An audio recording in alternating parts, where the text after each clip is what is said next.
Welcome, everybody, to the JJ and Pug Show. It is December 10th, 2024. We are recording from the Highland Community Podcast Studios. This is part 2 of today's show, and this upcoming is my friend Lindsey Stirling doing You're a Mean One, Mr. Grinch, featuring Sabrina Carpenter. Merry Christmas, y'all. Do you know this person? Oh, yeah. No, Lindsey's awesome. Huge friend. Like, she's one of the best people that I've ever known. Yeah. Her dad was my seminary teacher in high school. He is, without doubt, my favorite teacher of all time. Unfortunately, passed away a couple years ago from cancer. But Lindsey's just amazing. She's totally self-made. Like, I think we talked about her when you told me that Ava was learning the violin, right? Yeah. She's just obsessive about improvement. Like, she just is crazy. She was on America's Got Talent.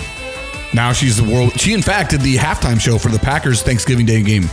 Oh, really? Yeah. Broadcast nationally on NBC, right? That's cool. So, shout out to you, Lindsey. Not that you need it from me and, our 60 listeners or whatever it is. Or 7.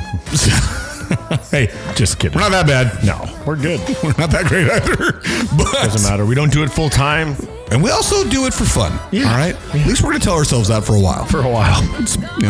But anyway, that being said, apparently this Sabrina Carpenter girl, who I did not know about, is like a big deal now. I've heard the name. My kids know who she is. I probably have her music on my phone right now. Yeah, maybe. I couldn't tell you off the top of my head. But I didn't know anything about her until a friend of mine, his sisters, went to her concert that was apparently here, like all dressed up, and there was like, I don't know, thousands of girls that were dressed up. And her whole thing apparently is that she's very tiny. And so, I don't know. All I know is I know this song. I know it's Lindsey. I know she's singing on it. So she got a nice voice. Yeah, she is. But anyway, so Merry Christmas, y'all. And I just laughed because in the last episode you're talking about how you're a Grinch. I had already queued this song up, bro. This was going in for the next show. I am a Grinch, bro. My kids will tell you the same thing. I don't care. I take no shame in it. I'm like bah humbug every day, bro. I'm like, ugh. We could put the Christmas tree up. No, I have a firm rule. You're waiting till after Thanksgiving. I don't care who you are. It's usually our rule. However, if Shalay decides to change it, I'm not going to fight her on that. Yeah, I'm a guy that grew up with Christmas lights on my house all year round. Okay, never happening. See, guess what? That's my house. No, because guess what? I'm putting them up once. I am never taking them down. We talked about my fear of ladders. I did it one time, dude. In fact, once I had to get a scissor lift to get the high peak of my over here because there's no other way to do it. I don't have a ladder going up high enough, and I know if I got to the top of that ladder, I would be stuck. Just walk on your concrete tiles. No, not voiding their warranty. All right. Dionte Johnson's a freaking idiot. Okay? Yeah, sounds like it. Okay, so this guy was a productive, albeit not amazing, wide receiver with the Pittsburgh Steelers. Okay? They drafted him, and he was okay. He was a little bit better than okay. He was pretty good. The Steelers decided, you're too much of a hassle. We don't want you on the team anymore. Good luck in free agency. Nobody signs him for a long time. Finally, the Carolina Panthers come in and say, hey, you know what? 1-year deal. What do you think? 1-year deal for you. Prove it. See if this works out. If it does, new contract. If not, you move on your way in the free agency. Guess what? It didn't work out. So much so that in the middle of the season, before the trade deadline, the Baltimore Ravens, said, let's go for you. We'll give this guy a flyer. He's on a 1-year deal. Shoot, we could use some wide receiver depth. We're a good team. Let's go for it. Since he's been traded there, he's had 1 catch for 6 yards in the game against the Eagles. Because he wasn't getting the attention he thought he deserved, or the targets he thought he deserved, guess what? You're not outperforming Zay Flowers, so you're not going to get it unless you prove to anybody that you're worth it. Here, you want the ball, get open. Get open and catch it when it's thrown to you, right? And not only that, but when the ball's not getting thrown to you, throw a block. Like, do your part as a part of the team. Doesn't always have to be all about you, okay? So against the Eagles, this was 2 weeks ago, with a game in which the Baltimore Ravens lost, he refused to go back in when told to go back in. So what do the Ravens do? Okay, you're out for the next game. You're sitting. You're suspended. That's conduct detrimental to the team. Let me tell you this right now, Dionte Johnson. You are getting paid an insane amount of money to play a game that 90% of adult men would kill to play. Yeah. If able. We would love it. So suck it up, Buttercup. You are not that special. You're not even an all-pro receiver. Like, you are a number 2 on every roster in the NFL at best. What makes you think you're too good for the Ravens, bro? It's just sad. Like, yes. That's a championship organization. I'm not going to play because I don't get the ball enough. Dude, it's the worst diva mentality of a wide receiver who has done nothing to prove he's worth being a diva. Yeah, like, because somebody in his circle keeps telling him he's better than he is. Yes. Trying to get a real friend to tell you, hey, bro, you suck. Get back out there. Well, no, that it's like, hey, listen, the Steelers know what it's like to deal with a diva wide receiver. They had Antonio Brown, right? They did. They know what it's like. Okay, but Antonio Brown produced. Yeah, you take the good with the bad at that point. Yes. And, okay, go back to the Cowboys and the Eagles and the 49ers. You had T.O. on the team. You dealt with T.O. and his shenanigans. As long as he's producing. Yeah, and he did for every team he played for. He did. He absolutely did. There's no way you could argue that. I think he could still play.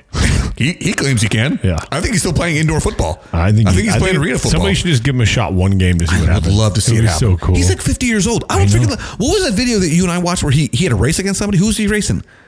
Chad Ochocinco was video. He's a part of it, right? Is it Tyreek Hill? Maybe it was somebody he was doing a sprint with out somewhere in Miami, Florida. I think it was Tyreek Hill because he gave him like a 10-yard head start too, like because of his age, just to give him a head start. I think he's 50 years old. He's 50 and he's still fast. Still freaking crushing it. So and not only that, but still looks amazing. I feel like 50. I read somewhere when he was in a BFS, a bigger, faster, stronger magazine when I was a kid in high school, and I feel like I read something that said that he like his regimen a day is like something like over 100 pills he takes a day just to keep vitamins and all kinds of stuff. Like his regimen is just insane. But you look at his body and you're like, dude, you're built like a freaking god. Oh, dude. yeah. It's crazy. And that's always been true of T.O. He has always been ripped. Just jacked. Just so in incredibly good shape.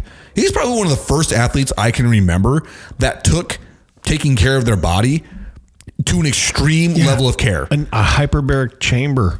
Yeah, and now it's kind of like common. Like you hear about the things that Derrick Henry would do, or LeBron James does, or James Harrison back in the day did. The guy, Russell Wilson, spent a lot of money on his health. Yeah, and I mean, for good reason. Their body is their business. Absolutely. You need to be at peak performance all the time. Like, absolutely. I would drop that kind of money. You're making $40 million a year. Well, you know what? What's $3 million to keep my body in? Exactly. And to make sure that you are staying at, top producing level. Sure. Like, I don't know why that was so hard for me to say. But anyway, I just want to get out there. Dionte Johnson, you're a freaking idiot, okay? Suck it up, dude. You're not that great. And if you want to be that great, if you want to get a second deal with another team, stop doing what you're doing. Yeah, perform, dude. Do more than just try and catch a ball. Like, you are more than that. Wide receivers now are expected to block after a run or during a run. Like the Sun Devils, bro, they pride themselves on what? Who's their coach? Who's their Kenny Dillingham, baby. No, but who's their receiver coach? The best blocking wide receiver of all time, Hines Ward. And he straight up, I just heard on the thing that they said, like, hey, if you ain't blocking, you ain't getting the ball. Oh, yeah. Like, and then they show a play of that Scooby-Doo or whatever his name is running, and he freaking goes, whatever, and he's got blockers downfield. And then did you see he got snubbed for the invite to New York? He absolutely should have. He deserved it, man. That's all right. Did you see that video I sent you with him in high school? Of his high school run. Oh, buddy. It was one of those things. How does he not go down?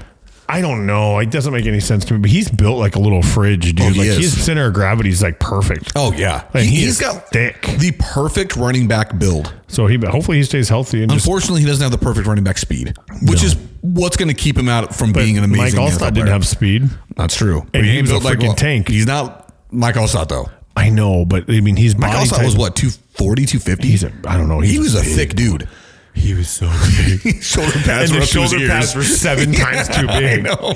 Which was what really added to the I wore a neck roll to look like that. Oh, you did? Oh, yeah. Dude, back in our day, man, when you saw a guy with a neck roll, that was the coolest looking thing ever. And it didn't help me because it was too far back where it would stop, but it looked better. And you jacked him back. I'm like, that's right, freaking awesome. You better believe every time I created a running back in Madden, neck roll. And a visor. Yeah, with a visor, I always wanted a visor. I never got one. I never had one either. They were like, hey, you can actually, when you breathe out, you can feel it. It's hot in there. And I'm like, but I want a visor. The coolest thing, the only additive I had to my uniform was Under Armour long sleeves. That's all I had. I wore the wore socks most of the time. We got leggings or like Under Armour leggings, so they're just all black, you know. That's cool. But I had I was a kicker my freshman year or my junior and senior year until we got a new kid. I was a toe puncher. So I would go out, I'd be in cleats, and then for PATs and stuff, they'd run me out my cleat. I'd put on this square toe shoe. Oh, you had one of those ones? Bro, so like I finally got to the point where I was like, I'm not doing this anymore. I played in that shoe, and then I stopped playing. I wasn't a kicker anymore because a soccer player came over to play because he knew we were going to be good and we needed him. Yeah. And I played in that shoe my entire senior year, and I still have the shoe in a box at home. That is hilarious, It's an old school. That is so old school. funny. That's like 80s old school, I man. wore a regular cleat on my left foot, and my right foot was the square toe shoe, bro. That's actually really awesome. It's pretty cool. So this is something that it's just a quick. I wanted to just quickly run over this. I don't want to go in depth, but James Conner with the Cardinals got a contract extension. He is, I'm not sure if he's 29 or 30 years old right now, but I know this extension takes him past that 30 mark, right? Yeah. 31, 32. It was 2 years, $19 million, right? In today's NFL terms, that's not breaking the bank. It's actually a pretty good deal for a frontline number one overall running back, right? A guy that's going to be taking the bulk of the carries. And this year, I think, has probably been the best year for establishing or reestablishing running back values. When you think of what Saquon Barkley has done. Oh, yeah. He came back out of nowhere. Oh, my gosh, man. He's the MVP. The Eagles. I know you're saying that. As a guy who does not care about anybody in the NFC East, it's actually been super fun to watch him run. Like, I know. No, I'm not discrediting that, but it's just as a Giant, why would you ever deal him to the Eagles? You're going to play him now. That's the problem is the Giants just let him walk. Yep. They just let him. And that's what we talked about last time. NFC East teams. Stop giving the Eagles your players. They do better with them.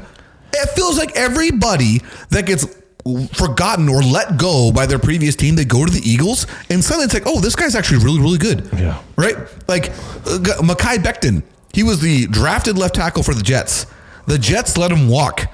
He's now like almost an all-pro right guard, not tackle, guard for the Eagles. They already have an amazing offensive line. Like, stop letting these guys walk because they go to the Eagles and they become great. It's not that Saquon Barkley wasn't great before. Yeah. But now when he's running behind a legitimate team that's got weapons outside of just him, like he's showing that, dude, the guy is the freak that we thought he was when he got drafted. Like he's amazing. No, he absolutely is. He's killing it. You can't be mad about it. And then so again, Derrick Henry, killing it. Like when he's going to a team where he's not the one lone feature on offense, which even when he was unstoppable. Yeah. Now it's like, dude, this guy's he's a freak. And they was a 1 year, $7 million deal. Yeah, I know. For the rape. 1 year, $7 million for. He could have a star on his helmet, but Jerry Jones is a jackwagon. He's a freaking idiot. Because, I mean, if you want to say you're all in and you're going to let that guy walk to another team, you're not all in, which is the definition of it to me. So I just thought that James Conner, who is a very good running back, is anybody going to like mistake him for the best running back in the league? No. But for him to get a 2 year, $9.5 million deal, annually, that's really, really resurrecting the value of running back in the NFL. I think this has been a great year for running backs. No, it's been good. I can't argue with you. So, and then we'll get to this one later going down. So we talk about flopping in basketball a lot. Soccer, it's infamous. It's terrible in soccer. In men's soccer, I'll say. Yes, men's soccer. Is a whole different sport. It's crazy. I've never seen flopping in women's soccer. Not that it doesn't happen, but it doesn't happen at all to the level at which it doesn't. No. And men's are terrible. How much flopping do you see in the NFL now?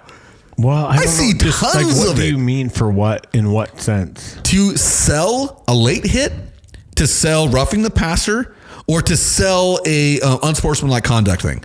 Like, it happens all the time now in the NFL. If the play is over and the scrum happens and guys are lifting people off the pile, one guy will go in, and as he's getting kind of like lifted off, if another team is there and the guy will always kind of like put his arm like, hey, get out of the way. The guy on the one, let's say this. It's last night we were watching the Cowboys and the Bengals. Okay, it happened in the game. This almost exact situation happened in the game where there's a scrum, plays over, blown, whistle dead. Two guys are walking up to the pile to get their guy up, and the Bengals guy, defense, it's on offense. He's an offensive lineman, probably going to go pick up a running back or the other offensive lineman.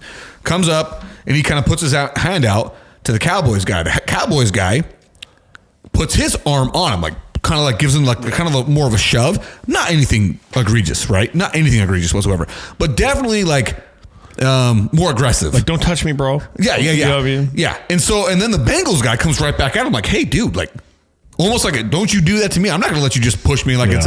And the Cowboys guy, arms up in the air, flops backwards, right? Totally tries to sell it. All while the referee is right there. Totally saw what happened to begin with and knows that it's not the Bengals guy. It's you, bro. Yeah. Throws a flag, unspecified penalty, 15 yards for the Bengals, okay? Happens all the time. I just saw an entire reel dedicated to Josh Allen flops for the exact same thing. Trying to sell roughing the passer, trying to sell late hits. And I'm just kind of like to the point where I'm like, is it just going to like be in every sport now? When's flopping going to hit baseball? And how would a baseball player flop? Because it's everywhere now. It's in every sport, I guess, when there's some kind of contact made. I guess. Stupid. You have to keep a lookout for it. Next time you watch it, have to pay attention. Watch, dude. Yeah. I'm telling you, it's getting to the point where it's almost an epidemic in football. That's stupid. So that one's out of the way. That one, I observed that last week. We didn't get time to talk about it. But then I saw it happen this past week, and I was like, oh, I got to talk about that one. Okay.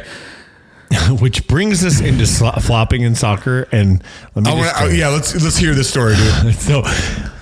So Lexi's gonna be pissed, but I don't care because I think it's awesome. Because there's a few reasons I think it's awesome, but I think it's also a learning thing for her, right? So, I raise my kids to not start fights. But I'll tell you right now, they better end them, right? Mm-hmm. I firmly believe in defending yourself. I think we've gotten away from that as a culture where everybody wants to play this like, oh, I can't react to somebody's reaction. No, you don't need to be disrespected by anybody. And it's just the way I've raised my kids. Like, look, you don't start fights, you don't bully people, whatever, but you don't get pushed around either. You know what I mean? Like you need to stand up for yourself. So firmly agree. Girls soccer is much more intense. It's aggressive. I was talking about it last night on the sidelines with my wife. She said that men, like the kind of the difference is men, they're a bunch of crybabies. They really are in soccer. They're just a joke. But the thing is, they're so much faster and more athletic than the girls are at that age that they don't really need to be aggressive so much because they can just run by kids or they're just athletic. So they flop a lot more and cause more attention. They're just more drama. Well, so there was a throw in and Lexi's getting this girl and apparently she's got her like she's kind of like punching her in the back while Lexi's kind of like shielding her away and like kneeing her or something, and the ball gets thrown in. Well, Lexi turns and she says like, get off of me or don't touch me, and the chick slaps Lexi in the face. No way. And Lexi kind of tries to move out of the way, but it gets her. And then she tries to come back with it, and Lexi grabs her hand, I guess, and just starts punching her. Oh, yes! So I'm like, it's on the other side, so we can't see it, but the last thing, you see a commotion, you see the ref waving his flag, the side judge, and then they run over, and I see Lexi throw her last hit, like her last punch, and then she just walks away, right? Dude, well, Lexi... It's an instant red card. See, and she was emotional. It's a big, it is emotional for the girls, and her first actual, probably like real physical altercation like that, and especially in a sport. But I'm like, as soon as I heard her walk off, she says, you could hear her from the stands, I'm not going to let her slap me in the face. And at that point, I'm like, I ain't even mad. I want to know what happened. Okay, make sure this thing follows me. Uh-oh. Salute to Lexi. Salute to you. I could not agree with you more in a way that you need to raise your kids. Okay? We don't start fights. No. We don't start wars. No. And okay, so the lesson here to learn, right? I'm not advocating for violence, even though I wish we could choose violence more because the world would be a better place in a lot of sense. But the lesson learned is she got suspended 2 games, right? 2 games. She got suspended last night. It's 2 now. The AI is really, and here's the part that is some gray is apparently, and I may be wrong, and anybody that wants to listen to this and fact check it, go for it. But my understanding is Lexi, if she didn't even throw back, she would have still been suspended with a red card because just because the ref didn't see the antagonistic thing doesn't mean you're not both going to be punished for it. It's kind of just alleviate, like, don't do it. You're both going to get screwed, right? Yeah. So I'm like, well, good. At least you got your shots in because I don't want her to ever feel like she has to take that crap, Oh, yeah. So the athletic director calls me yesterday and is like, hey, you're on speakerphone. And I'm just letting you know that Alexi, she's been suspended for 2 games. I'm like, okay. And he starts talking and he goes, well, and I said, I had questions like, what would you have done this, that? And I said, here's the deal. I'm not mad at her. Like, I'm actually glad she defended herself because she can take the 2-game suspension. I don't care.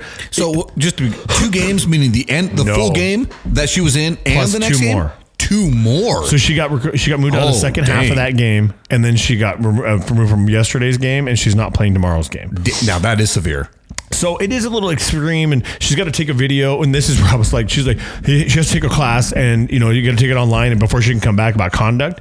And I was like, who's paying for that? And he's like, no, it's free. And I was like, you damn right it better be free, because I ain't going to pay for her defending. Like, no, you're going to pay for it. I don't have the problem with it. Like, I think it'd be crap for me to the AIA is trying to keep kids safe, and I totally understand and I appreciate it. But at some point, like, I told them straight up, I'm not mad at her. Like, I don't care. I'm glad she did it. Like, now the lesson here is this is where my wife and I are very much different end of the spectrum, right? I'm a confrontation, like, let's go, she's not. And she's like, well, it could have been handled better. And I'm like, well, hold on. I don't think it could have been handled better. Could it have been handled differently? Sure, right? She could have just walked away, but she still would have been suspended. She could have, and she's like, what if it was a playoff game and now she can't play in the next game or the championship game? And I'm like, I know, and I get that, but this is JV. And I said, and on top of that, a state game, I get it. It would be terrible. But the life lesson she learned from defending herself is much greater. Like, it's just much greater at that. This is a game at the end of the day. But I don't know. That's not the case because she was playing JV, so it doesn't matter. But little extreme. But I got to say, as much as the dad, I mean, like, just like that, I'm like, I'm so happy. And she's one I would not mess with. Allie's got a level head. Like, she's very much like, Allie will fight you, but it's going to be a last resort thing because Allie's just smart. She's like, no, I know better. Like, or I'm not going to go that route. Lexi, nah, don't trip, bro. She got, so the best way to put it is my brother is a fighter right now. He will fight anybody. He does not care. Jenna's brother is a fighter. He's gotten better as he's gotten a little older now. He's in his 40s. But in high school, him and my brother were exactly the same. Like, you look at him wrong, we're going to fight you. Well, Lexi's a mixture of both of them. Like, and it's like, she don't put up with any crap. Dude. She will tell anybody no, or tell anybody what she thinks. And I'm like, you can't. Sometimes you just have to bite your tongue, kid.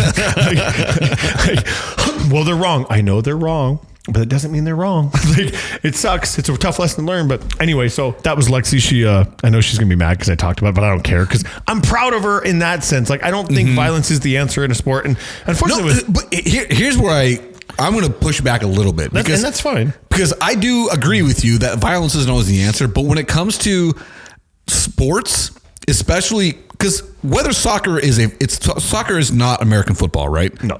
It's not that kind of contact sport. It's a contact sport.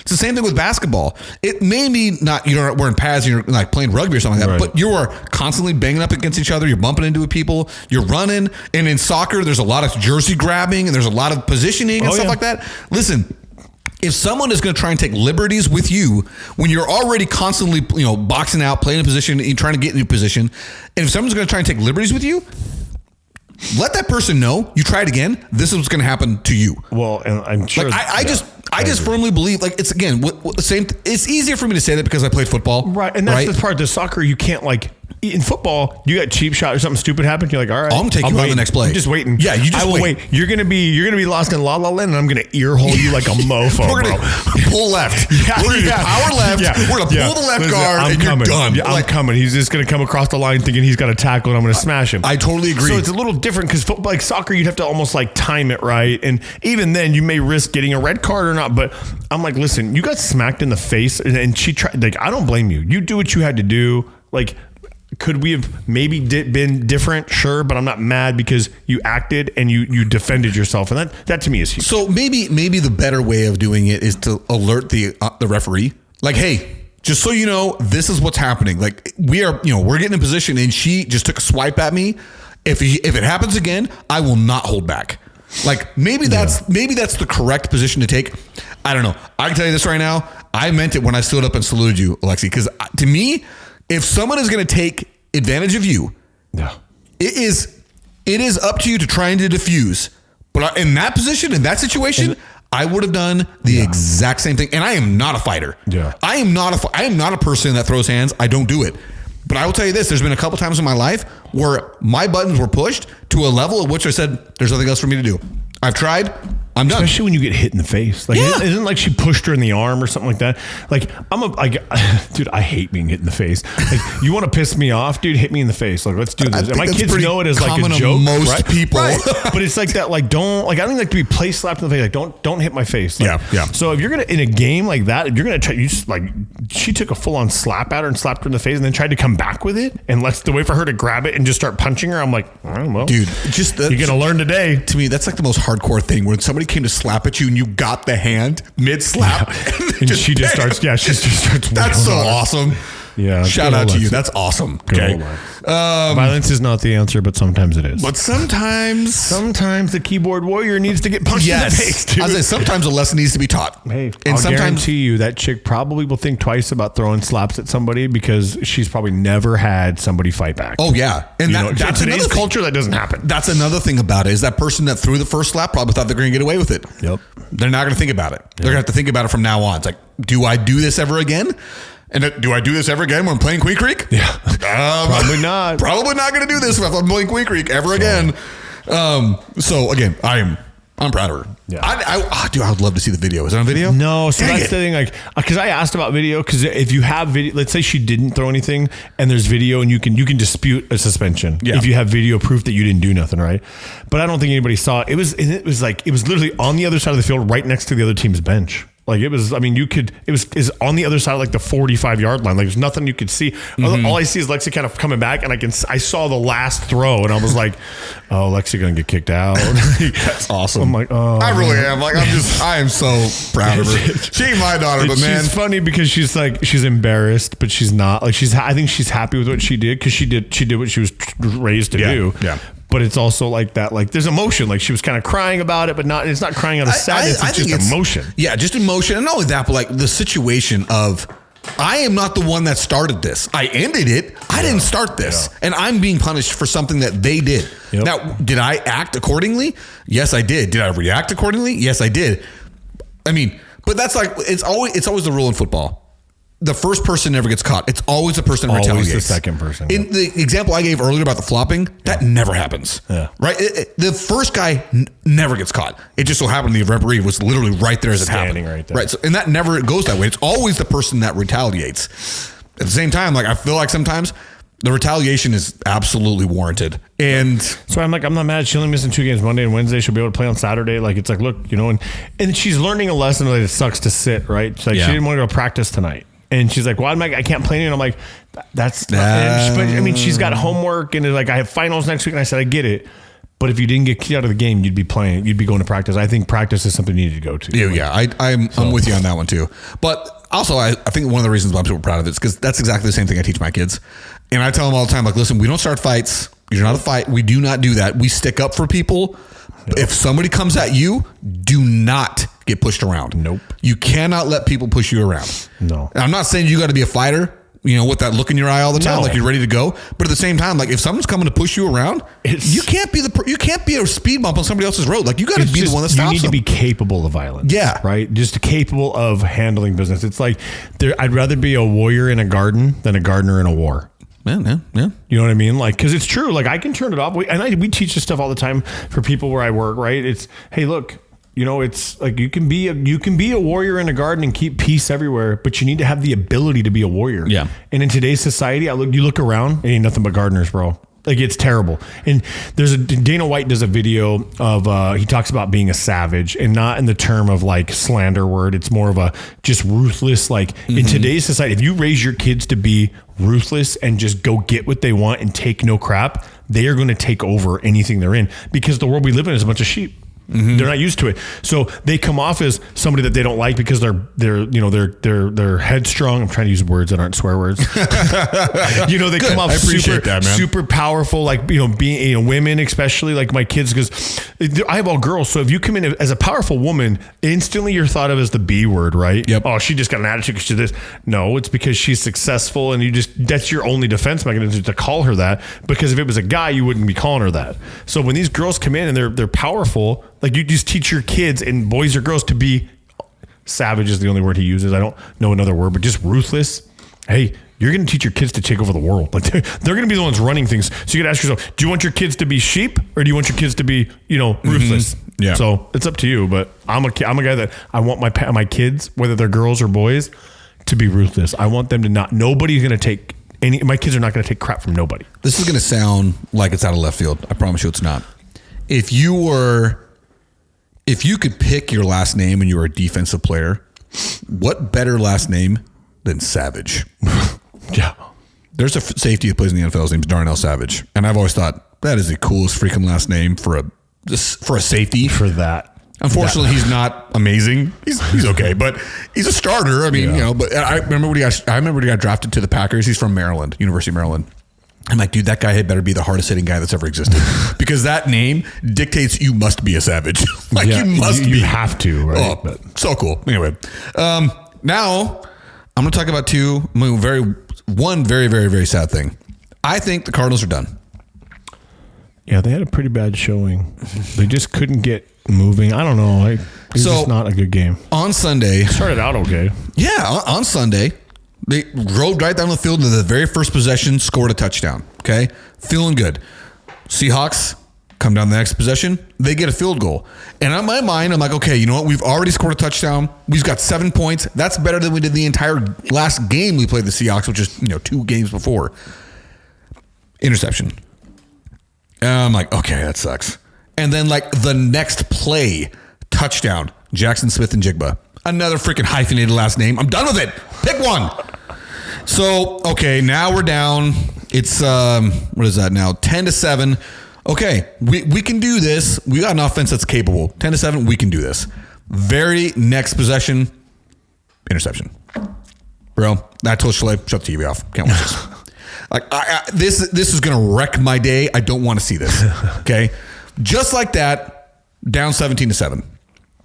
And I didn't watch the rest of the game that day. I was like, I can't watch this. It's going to kill me. I can't do this. It didn't get any better. It did not get any better. I mean, I would say it got better in the sense that they didn't just only score 7. Right. They scored more points. They scored more points. Allowed more points. But they allowed more points. And to the defense's credit, honestly, from the very beginning of the season, I never thought the Cardinals defense was going to be any good. Yeah. The fact that they are above league average is honestly shocking to me. It is shocking to me.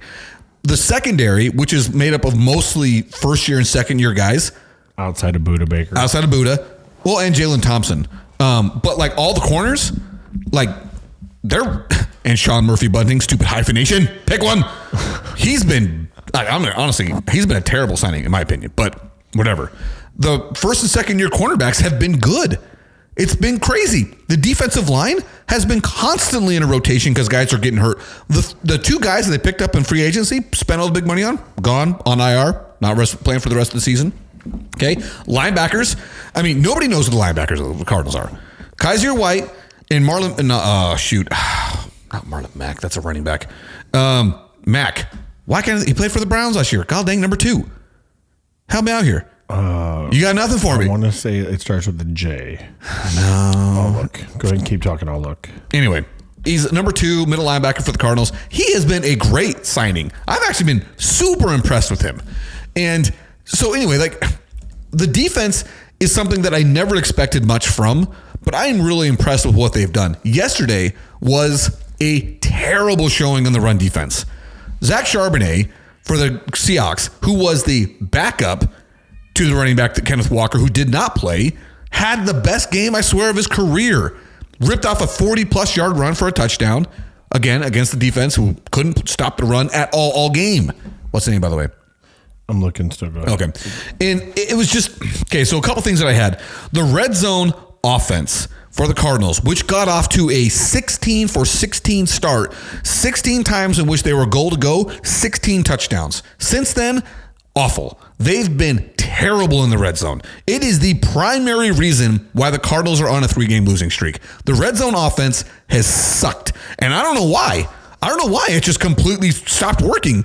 Because you wonder how a team can get there so frequently and then just stop doing whatever it is they started doing.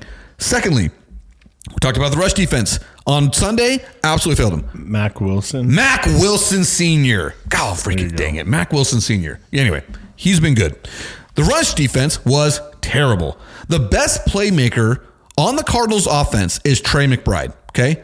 I would agree. He's had a great season. And I like the way he plays. Oh, I love it. He's one of those guys where you wonder why guys like Marvin Harrison Jr., how do you not play like Trey McBride? You have all the talent in the world. How do you not have that fire like Trey McBride has? Dude, when the guy gets the ball, he is going to get yardage. He averages over 10 yards a game. That's amazing. A catch. Yeah, and it's because all of his catches are after the yardage is after the run. And he's a tight end. The guy plays with fire, and he wants to score. He wants to get the first down. I love it. Okay, he came off of back-to-back games with 12 receptions. In this game yesterday, he didn't get his first reception until the third quarter was almost over. That is horrible offensive play calling. How do you not just say, all right, you know what? This one's going to Trey. Okay, let's get a spark. This one's going to Trey. To the credit, they actually did stick with the run game yesterday, which I was happy because they completely abandoned it the first time around. But this time around, they gave it a chance. They stuck with it for a while. But in fact, rushing average for the whole team was well over 5 yards a carry. Didn't matter. We still only scored 18 points because the red zone offense was terrible. Okay, awful. My next point that I wanted to make. Why won't you run more Kyler Murray? Your best trait. Dude, his best trait as a quarterback is his speed. That's his best trait. Not to say that he sucks at everything else. Yeah, but all it takes is one play and you got him. He goes down what's his name did, dude? And that's it. Exactly. Trevor Lawrence. I think that's why you're just trying to. He's your franchise quarterback. I think you're just trying to save him now. They can do some stuff, but I don't think it's the coaching staff that's trying to stop it. I think it is in his head that he has to do everything from the pocket and for anybody to give him respect. You know what gets respect? Winning. Yeah. Winning gets respect.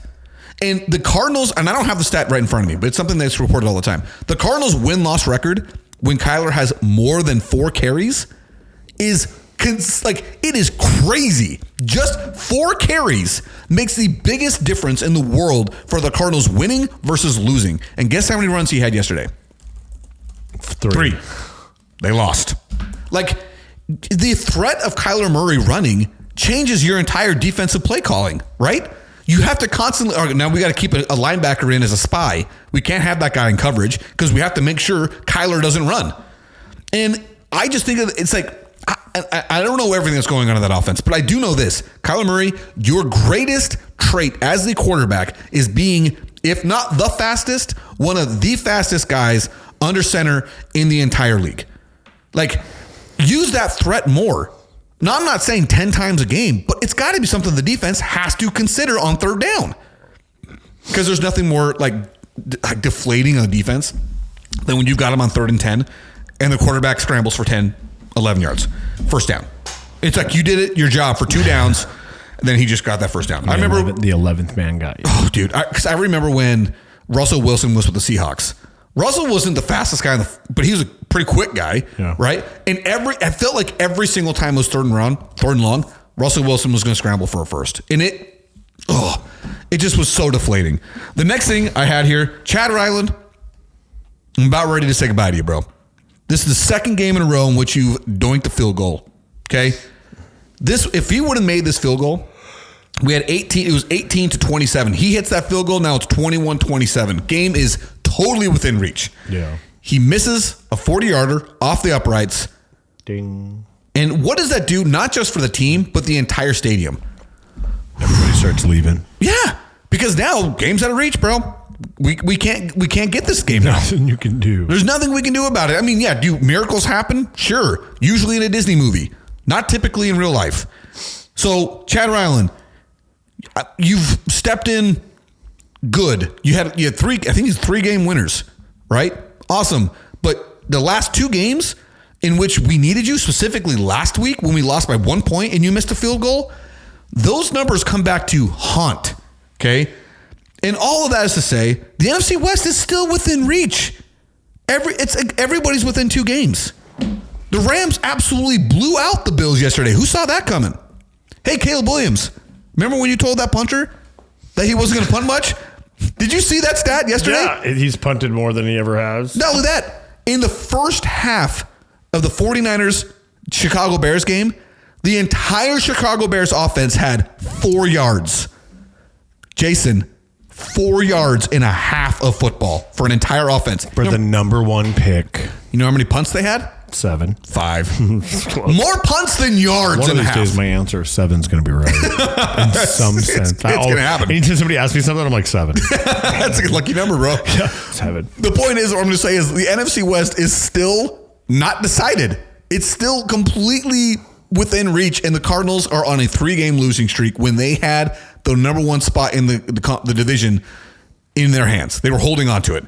And now, loss Seahawks, loss Vikings, loss Seahawks. And now we're right back down in the scrum. And it's a terrible, terrible show. Yeah, it is. And I got those 4 things, or whatever, how many things, I don't know what it was. I wrote it down. Like, I'm tired of Kyler Murray. This is the second game where the third game where interceptions just were crucial. And the whole first half of the season, he was doing a great job taking care of the ball. I feel like the bye week was a massive detriment to this team because since the bye week, they've been terrible. Dude, like it's like they go into like a heater and the bye week hits and it's like, wah, wah, wah. Well, that's definitely what's happened to my team this time around because we went into the bye week on a 4-game winning streak, came out, we're now on a 3-game losing streak. And Kyler has not looked good. The defense is played admirably. I mean, I don't put Sunday's loss on them, even though the rush defense was terrible. Bro, you lost to Kara by 5 points.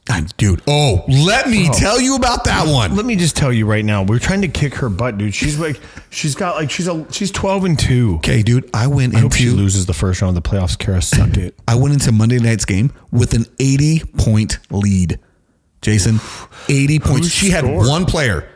That one player not only devastated me, he devastated the Cowboys. Jamar freaking Chase. I had Burrow, so it helped me in this. So that helped me in this. That's why I won because of it. But dude, yeah. Oh my gosh, man. Jamar Chase. It's one of those things. This is who I thought Marvin Harrison Jr. would be, where it's like feels like he's just open all the time. I think Jamar Chase is open all the time. Yeah, but I think he will be. I don't think Jamar Chase was like that his first year. And he was good though. He was really good. He was okay, really you know what good. The difference is? Let's just talk about the difference. Okay. And for me, your quarterback. No, that makes a big difference. Joe Burrow is a better quarterback than Kyler Murray in the sense of throwing the ball. I know. I totally agree with you. Foot race, it's not even close. Listen, to me, Joe Burrow's probably top 5 quarterback, maybe top 3 quarterback in the entire NFL. He is amazing. But he really is. The difference I will also say is Jamar Chase gets open. And he fights for the ball. Right. Marvin Harrison Jr. is like the most passive guy on the field. It's insane to me. You know what it is? It's Jamar Chase has had to work for it his whole life. Marvin Harrison probably didn't. His name got him a lot of stuff. Not to discredit, he's good. Yeah, and physically, he is more talented than most everybody's ever gone against. Right. So he doesn't have to try. It's the old Caleb Williams thing. You don't have to try when you're the best player on the field everywhere you go. And same thing with Kyler Murray. Yeah. Kyler Murray hit some serious adversity early in his NFL career. The dude had never even lost until he got to college. Never lost a game in high school. And he started all 4 years. Never lost a game. Got to college. I mean, dude, he lost to Alabama in the college playoffs. That was like the first loss they had that year with Oklahoma. Maybe he's the second. I don't remember. Yeah. The point is, he didn't do much losing. Got to the NFL. He's lost a lot since. He's had 1 winning season. That's crazy. Yeah. And, well, unfortunately for him, he went to the Cardinals. We don't win a lot here. Sad truth. But, dude, I just expected Marvin Harrison Jr. to really be that guy that opened up the offense because he would be a legitimate number 1 target. And he is he gets number 1 targets because, he is that guy, or stature wise anyway, but he is not producing like a number 1 at all. And I'm sorry for you, Caden, who drafted him in the first round of our fantasy draft because he is not, or I think it was the first round. I don't know what it was. I don't know. It was a dumb call. Definitely hasn't paid off. Definitely hasn't paid off. With that being said, dude, how you feeling about your Cowboys, bro? I stopped watching. That's how you feel about the Cowboys. I really do. Like, it's terrible. Like, you don't have anybody worth watching anymore. I mean, you're right about that. Lose every game. Just lose every game and get a better pick. Yeah. Stop making Mike McCarthy look good to get rid of him. Yeah. Dak Prescott, Cooper Rush. Like, it's funny, as I saw a thing today that said if Dak Prescott would have played for the Niners under Kyle Shanahan, they'd have 3 Super Bowls by now. And I'm like, you know what? You're probably right. Yeah, probably not wrong. He's probably not wrong because especially if you had the amount of talent that Dak has around him the past couple years. Yeah. Offensive talent for sure. Offensive talent. Yeah. Like Kyle Shanahan would have made something happen. I will say this though. and this is a dig on Kyle Shanahan, even though I would freaking love him as my coach, he'd probably run the ball on 3rd and 10. Or excuse me, he'd probably pass the ball on 3rd and 10 in the Super Bowl with a 7-point lead and the clock's running, just to get an incomplete pass to give the ball back to the offense, to the other team, so they would run down. So it's awfully specific. Because, and I'm saying that, Kyle Shanahan is terrible at in-game situations when it matters. The dude does not know how to run out the clock, which is crazy because guess what he's great at? Scheming up a running play. Yeah. Like, dude, his run offense is amazing. But yet somehow when it matters most, he decided, you know what we're going to go for? We're going to go for a deep shot right here. Even when all we need to do is keep the clock running. Ask Tom Brady how great Kyle Shanahan is about keeping the clock running when he's up 28-3 in the Super Bowl. Can't bring that up. It's too soon. Yeah. What is it, like a decade later? How long it's been? It'll always be too soon. Yeah. Especially for the Matt Atlanta Ryan fans. should have slit his wrist at that point. Oh, gosh, man. I can't even imagine that. The thing is also, Matt Ryan, at some point, you're going to be like, no, you know what? We're running a dive. Dive left, dive right. Dude, play. What are you doing, bro? Yeah, just come on. You're up 25 points in the Super Bowl, dude. Yeah. Don't slow play that game, bro. Slow it everything way down. Take that 45 or 40-second play clock down to 1 every time. Yep. And, I don't know. It's absolutely crazy. This isn't a real serious question, but I'm going to ask it anyway. Is Cooper Rush better, equal to, or less than Dak Prescott? Because I think he's obviously worse than, but at the same time, he's winning games, and he's not a bad backup quarterback. No. In fact, the Cowboys have been in or won every game he started since Dak went down. Yeah, so he's not bad. I mean, he's a solid backup quarterback. He's not a Ryan Fitzpatrick, but he's a good, solid backup quarterback. You know who is Ryan Fitzpatrick? Who's modern day Fitzy is? Jameis Winston. Oh, yeah. He's so dumb. He put up some major numbers. He puts up huge numbers, and he makes you think you're going to win until he throws a pick six. You don't. Did you see my favorite? This guy's full of great quotes, by the way. Jameis Winston is absolutely hilarious. He's so dumb. Did you see the one he had at the end of was the Broncos game when he threw 2 pick sixes? So I'm just praying to the Lord to deliver me from the pick sixes. It's like, the Lord ain't doing this to you, Jameis. But guess what? The very next week, he threw interceptions. No pick sixes, though. It's just like, oh, man. But I think it's probably the greatest modern day comp to what Ryan Fitzpatrick was. He was a guy that if you got him on your team, you're like, okay, hopefully the starter doesn't go down. If he does, we're in for a heck of a ride because he's going to have a game where we don't know what we're going to get. We don't know what we're going to get. We might get a 497-yard passing game with 3 touchdowns against the Broncos. He might throw 2 pick sixes on the way. And lose that game. And lose the game. Like, oh, man, Jameis, you're freaking awesome. And Fitzy was great when he was there.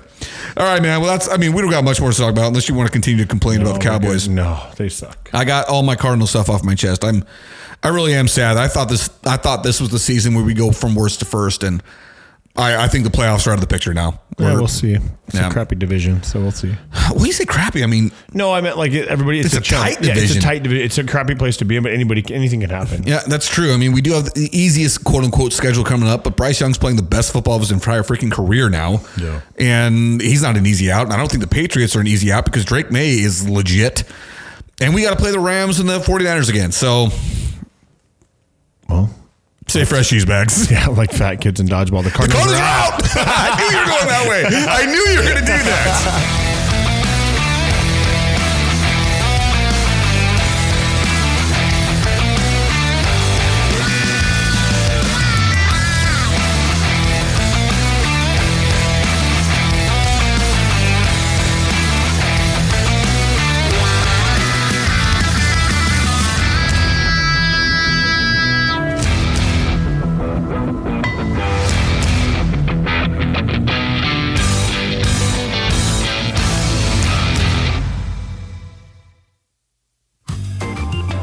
The JJ and Pug Show theme song was written, composed, and performed by Lane Hartman. Special thanks to Highland Communities for all the support given to our show. You can find the JJ and Pug Show podcast wherever you do listen to podcasts. Look us up on Facebook, Instagram, and TikTok. Remember to share the show with your friends and family and subscribe wherever you do listen. If you're able to, please feel free to support us by sending a donation to us by going to ko-fi.com/the JJ and Pug Show. That is ko-fi.com/the patreon.com/The JJ and Pug Show. Again, thank you so much, everybody, for all the support, whether that is by simply listening, whether that is sharing it with a friend, or giving us that sweet, sweet cash. We truly appreciate it all. Thank you so much.